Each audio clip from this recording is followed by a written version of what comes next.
I just kept waiting and waiting and waiting and waiting to see if Yahoo would adjust their board. They haven't. And so, a week and some odd into this thing, or more, 2 weeks into this thing, we're 2 weeks into this board. Here is your Sleepers Edition. Welcome to Old Man Squad Fantasy Basketball, everyone. I'm Dan Besbris, at Dan Besbris, DanBesbris on social media. Follow at Old Man Squad for updates on all things going on in my new network. It'll follow you back every 24 to 48 hours. We go through and make sure to follow back any real people that follow that account, so you get a follower out of the ordeal. And like, rate, and subscribe. That's always important. Hit that like button if you're watching on YouTube before we settle in here. Rate on Apple, Spotify, and of course, subscribe on all systems. Quick note here before we get started. What is a sleeper? Well, nobody really knows anymore. The Yahoo board is the Yahoo board, but it isn't everything. But it is what we're going to base our analysis on today. So basically, for our purposes, and because I've covered every single player inside the top 100 one by one over 4 separate shows during the last 2 weeks, for our purposes today, a sleeper, I know, whatever, it's a sort of a category that could be almost anything. We are going to treat it as anybody that Yahoo has pre-ranked outside of their top 100. Fair, not fair, it doesn't matter. Obviously, some of these guys have ADPs that are going earlier than that, and I will cite it as much. But the goal of today's episode is to rapid fire go through the some 20 to 25 players that I like that are pre-ranked outside the top 100. And I'll try to give you indicators on how much I like them as we go through it. So please listen for context. It is extraordinarily important. It's not a blind draft. All of these dudes, I like some more than others. But let's just start cooking away here, and we'll go from there. Starting at 100 and moving from there, my first guy that I like is Alex Caruso at 102, which I realize is hair-splitting 101 because he's right outside the top 100. But he has an ADP of 111, meaning that he's actually going later than that. He's going as a 10th rounder instead of a 9th. And this is off a season in Chicago where Caruso was number 52 in 9 category leagues on the shoulders of 2.7 combined defensive stats. 2 3-pointers, very slight positive in assists. Serviceable, not good, not bad, really. Percentages, low turnovers, low scoring, somewhat low rebounds, and a move to Oklahoma City, where his role is likely to stay somewhat similar. He did this in only 29 minutes of ball game last year on only 7.5 shots per game as well. He slots in to pretty much take Josh Giddey's job plus some other stuff, because Giddey wasn't playing that much down the stretch last year. The concern, of course, is the Thunder got deeper. They brought in Caruso for Giddey, who they want to play more. They brought in Isaiah Hartenstein as a free agent. That's going to clog things up a little bit as well. But it's just going to take minutes away from guys that probably shouldn't have been playing them anyway. So put Caruso in at 26 to 32 minutes, somewhere in that range. Hopefully we get to the middle or higher end of it. He is, in my eyes, a pretty easy top 80 guy in 9 category leagues, and he's going again at 111. So I like him a decent amount. Tyus Jones. I forgot to flash Caruso's face up on the screen. So folks that are following along on YouTube, you guys can fast forward. You can see who I'm talking about based on the graphic that's hovering in the background. Guess it doesn't really need to be quite as large as I've made it, but whatever. It is what it is. So Caruso was the first one. I put his face up there at the end of the discussion. Sorry. The next one on the board is Tyus Jones, who is pre-ranked at 105. He has an ADP of 114. So he is actually going, again, about a round later than his pre-rank.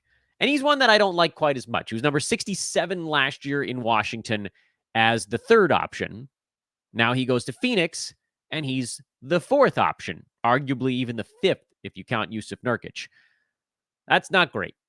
He is going to handle point guard duties, but in my eyes, he's going to be kind of like a glorified Monte Morris kind of fantasy stat line. Jones going to have a really good assist-to-turnover ratio. It was amazing last year, 7.3 assists, only 1 turnover per ball game. but I don't think he gets to 10 shots per game, and I don't think he gets to 7 assists per game, even in starters' minutes. He is going to be the guy who brings the ball up the court. So while I like him at 105/114 or wherever you're going to get him, I don't think there's a whole lot of upside with Tyus Jones. So draft at your discretion. He's one of my less loved guys in this range. The dude right behind him, John Collins, 106, is another one of the guys I like targeting in this particular area. Collins was incredible during the second half last year once he got slotted into that starting center position. And it didn't even matter that his minutes were not that exorbitantly high as the starting center. He was still only playing 28 minutes a game for Utah. We didn't really get much deeper in the front court. If they want to play Walker Kessler more, I guess we'll find out. But Collins was at 17 points, 9.5 boards, 0.6 steals, 1.1 blocks, and a 57-81 splits. From his time at the center position, he was sort of Tobias Harris-like, actually, in his fantasy line. Over that same stretch, by the way, Tobias was at 17 points, 7 rebounds, but 3 assists instead of 1. Pretty much the same defensive stats. Harris slightly better free throw, slightly lower field goal. But there's a lot to like there. And that center position goes a long way, which also builds in a little bit of upside for John Collins. He's going at 116, by the way. Once again, deeper than his pre-rank.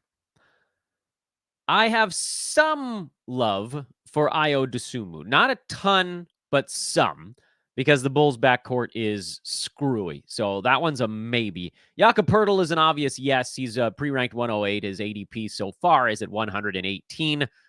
Poeltl's the starting center for the Raptors right now.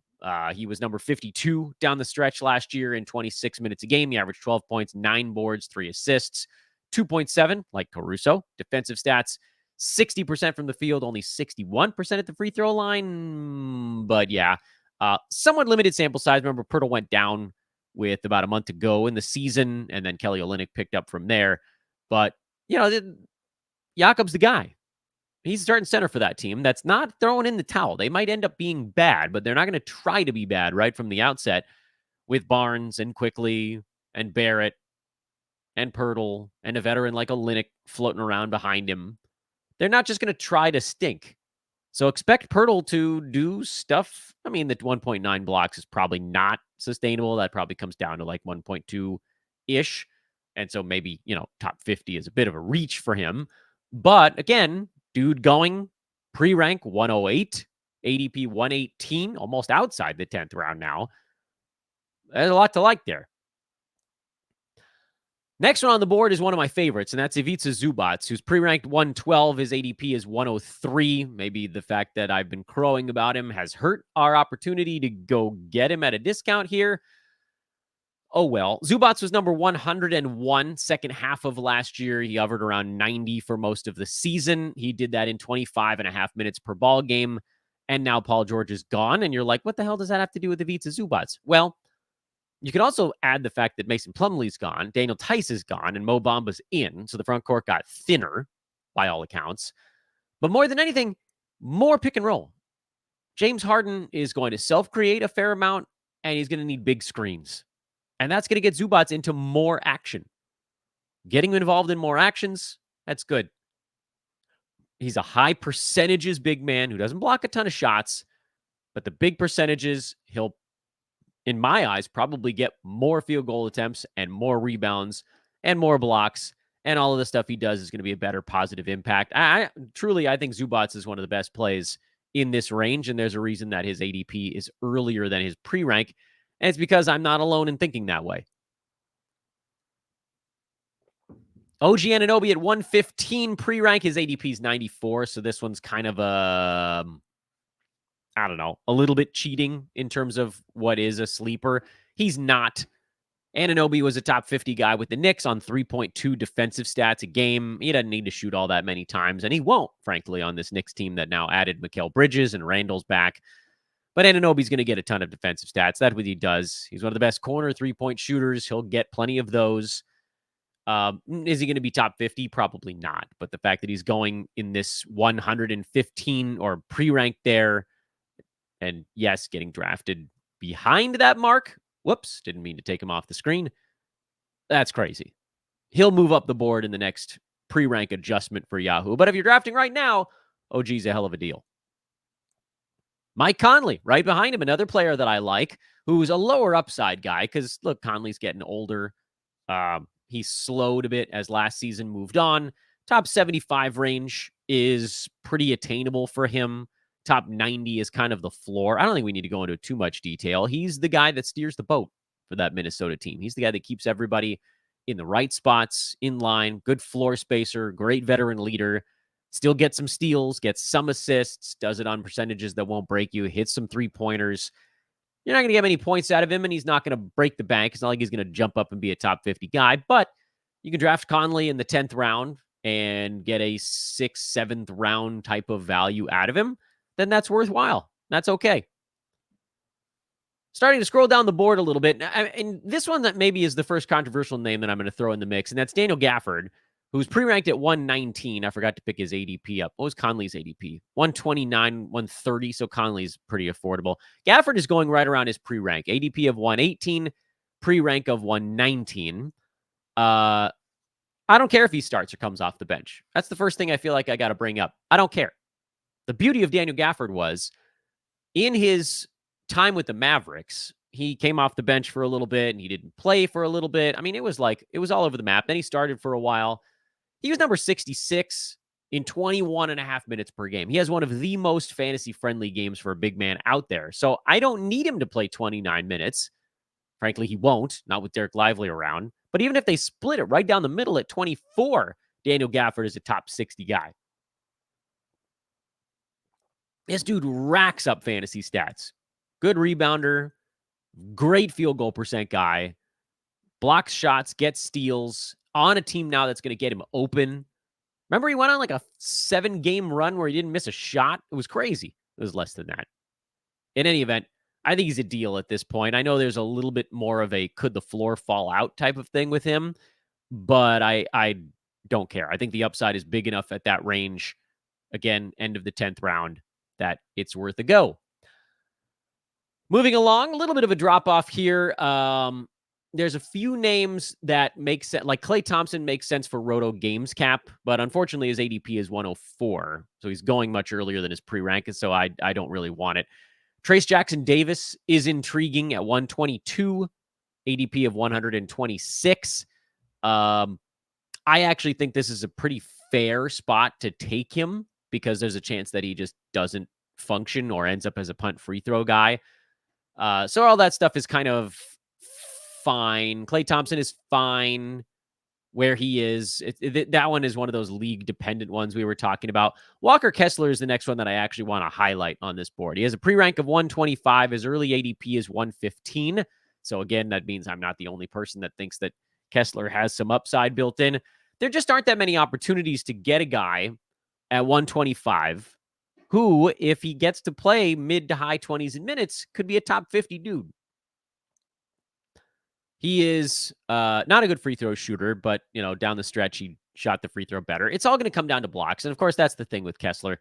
With so much value tied up in one statistical category, you might take Walker Kessler at 125. And if he blocks 1.4 shots or something like that, then he's going to miss his mark. But if he blocks 2.5 shots, then he's suddenly like top 60 or better. Blocks can elevate guys quickly. We'll know more about Kessler when Utah starts to put out their kind of plan for the year. Is it going to be John Collins leading things in that front court offense? Is it going to be Kessler at the 5? We don't know. Was Walker beat up all of last year and they just only wanted to tell us about the stuff at the beginning of the season? All of this is possible. But again, 11th rounder, worth a shot. If he turns out to be a clunker again, you move on. It's not that big of a deal. People are talking a lot about Derek Lively and liking him a ton. I think this is actually a fair spot for him because his fantasy game is not quite as robust as Daniel Gafford. Lively is a far worse free throw shooter, not as good of a rebounder. Other stuff is similar. So I'd rather have the guy who rebounds and shoots free throws better. Just giving you a reason why I'm bouncing over that dude. Then there's a pretty good gap before my next one on the list. And this one, now you're starting to get into the guys that are ranked far enough down the board that you can take them pretty damn late. And that's Colin Sexton at 141. Early ADP of 137.5. So he's a 12th rounder, no matter how you slice it so far. Sexton was really good once he got bumped into the starting five full time last year, like top 75 good. It was hard to tell because for the full season, his number it was at 107. But remember, for about 2.5 months, he was coming off the bench and playing 20 minutes a ball game. Second half of the year, he played 30 minutes and he was consistently inside the top 100 during that stretch on 20 points per game, 5 or 6 assists, good percentages, not many steals or blocks, not a ton of threes, but they're just like, how many guys can you draft at 140 that are going to get you 20 points without blowing up your percentages? The answer is very few. Sexton, he'll be competing with guys like Jordan Clarkson, get shots up and whatever. And, if he happens to have a week or two where he's not hitting any threes or the turnovers are high or something like that, then yeah, I mean, he could end up trickling down the board a little bit, but there's a lot to like. I mean, the 2.5 turnovers is one of the big reasons that he was ranked right around 100, even once he got the starting job. If you punted turnovers over that stretch, he's a 75 range dude. So I like Colin Sexton a lot. I think he's well worth a flyer. It's not even a flyer really here, unless Utah decides to bench him, which is possible. But for now, doesn't look like it. At 144, you've got KCP, who is like the anti-take a flyer, the anti-sleeper. But I also think that Caldwell Pope, who, again, this is a 9-cap play only, he's going to get to do a little bit more in Orlando than he got to do in Denver. In Denver, he took 7.7 shots a game. I think in Orlando, he can get into the 8s. It's not a huge difference, but if you extend the stuff he's doing and 1.6 3-pointers becomes closer to 2 and 10 points becomes 11 or 11 and a half, and everything else stays exactly the same, he was number 105 per game last year and was durable. That's a guy that, jumped to 90, 85, something like that. That's a startable player in fantasy. Even if it's boring as hell, that's a startable player in all formats. People are like, oh, he's boring, man. I don't want to play that dude in head-to-head. But if he plays 76 out of 82 games again at an 85 clip, that's a very worthwhile head-to-head player, even if it's super-duper boring.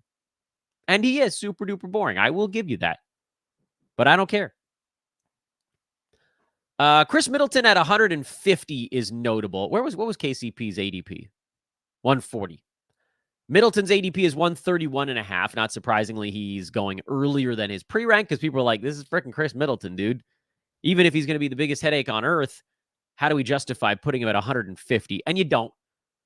But he's hurt again to start the year. He had ankle surgery, whatever it was, in June. Is he going to be ready? I don't know. Every time they say he's going to be ready, he's not. But he's a guy that pushes 50, 40, 90 when he's healthy.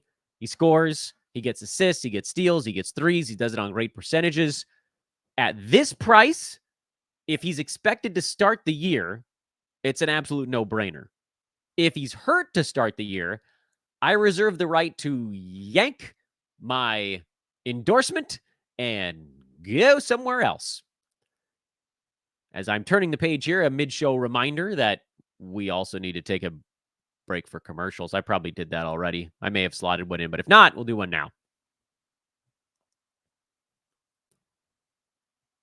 Welcome back. Please hit that like button if you're enjoying our look at some of these late guys. Rate and subscribe however you can possibly do so. Once you pass 150, you're into the dregs. You're into the guys that could be really bad. Many of them will be. But just flying through the names a little bit, I'm not as high on Pajemski as others. I think the percentages are going to be whack, and I don't think he's going to score enough for the other stuff to be good enough. Andrew Wiggins is just slightly above an afterthought because there's always that part of me and all of us that remembers when Wiggins had a little stretch in Golden State where he wasn't the worst. And the second half of this last year, he was number 139 with very few defensive stats. So if that got a little bit better, he's got a shot at top 100. He'd be my very last pick among these late flyers. Very last one. I don't like him that much, but he appears on the list.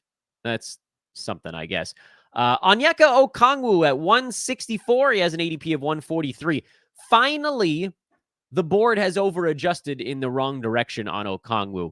Onyeka Okongwu, first of all, saw his block rate fall off a cliff last year. He couldn't block anything to save his life. And yeah, he was intermittently hurt, and so that was problematic. But despite all of that, he finished at 108. He was like 2 good games away from being inside the top 100 this last year. And he did that with a bad block rate and with Clint Capella basically healthy the whole freaking year. Capella only missed 9 games last season. Is Capella going to get traded? I don't know. 30% chance, whatever you want to call it. But for Okongwu, he's startable anyway. He's like a 115 range guy when the team is healthy. Capella goes down. He's top 50. We just hope that we get more of those. But the nice thing about Okongwu is you can play him in any format, even when he's the backup. And, heaven forbid, or opposite of heaven forbid, heaven help us, if Capella goes down or gets moved, then this is a pick that really pops off the page. So I like Okongwu a lot at 164. And I like Al Horford a lot at 166. This is the least surprising one for any of you. He was actually on my first reactions board show we did a week and a half ago of guys that I was like, whoa, what's that guy doing there? Horford, by the way, as the backup last year to I don't want to say healthy Celtics team, but one where they got about as many games out of their guys as they expected. Horford was number 85. He's going to sit every back-to-back. So, 67, 68 games. I didn't look up Boston's back-to-back schedule before the pod. Sorry. Is probably the high watermark. But this is a 3 to 4 month play. Because when Porzingis is out, Horford rolls top 50. He's a low turnovers, do everything sort. He'll get you threes, boards, assists, steals, blocks, both percentages, no turnovers, 9 category. Well, 8 out of the 9. He doesn't score. Who cares? I don't care. Do you care? You shouldn't. Al Horford is an easy top 75 for the first half of this season. And he's going at 166, or that's the pre-rank. He's going at 151. That's still the end of drafts. Go get him. Enjoy it.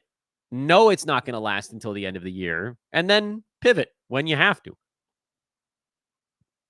Gary Trent Jr. at 172 is the next one on the board. He has an ADP of 136, so this is another one where people are not really being fooled by it. Trent is going to be iffy. In all likelihood, I give him about a 10% chance of hitting top 100. So again, he, like Andrew Wiggins, is a little bit farther down my board. He's like KCP, but with, I think, even farther down the pecking order. Because at least with the Magic, it's like Paolo, Franz, and then everybody else. With the Bucks, it's Giannis, Dame, Middleton if healthy, Brook Lopez if healthy, Bobby Portis, then Gary Trent. And he's going to get to do what Beasley did last year, which wasn't enough for him, and it won't be enough for Gary Trent most likely. But if you're at the very end of it, if you're in a 14-teamer or like the 13th or 14th round of a 12-teamer, and you're like, crap, I got to get somebody that's just going to plod along at 120 all year long. He's going to be number 120 in doesn't matter land, and he's just going to play. Well, Gary Trent's your man. So, I give him an eh.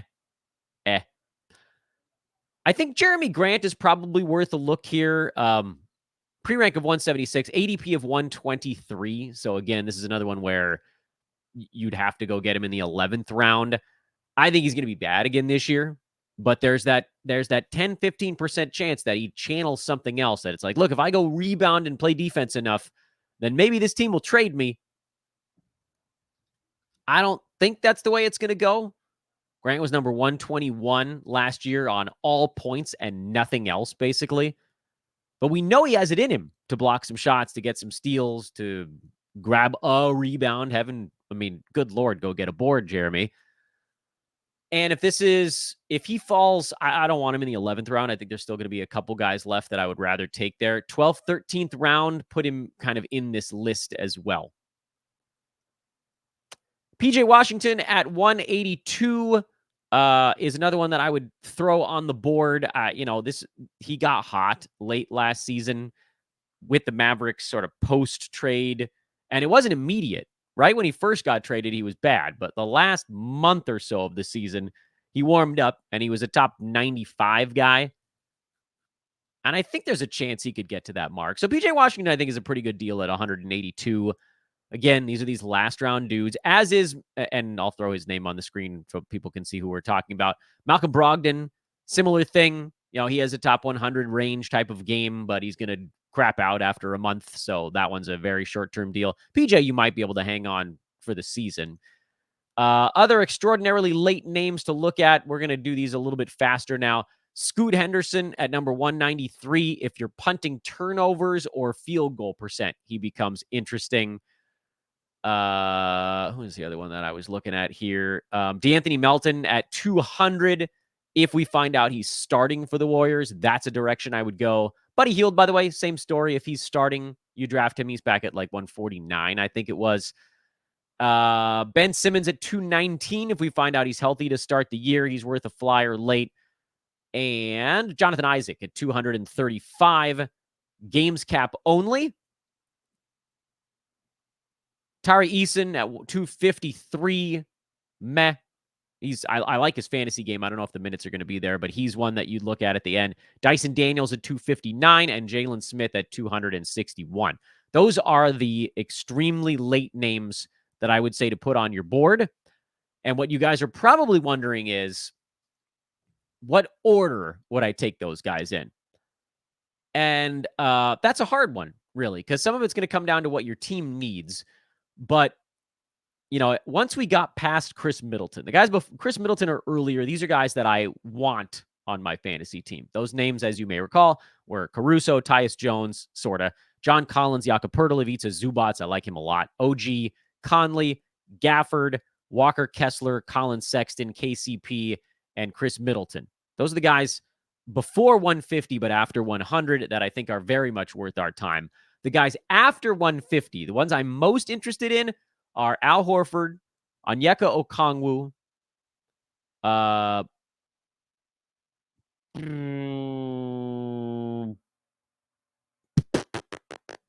Dyson Daniels are probably the four that I like the most.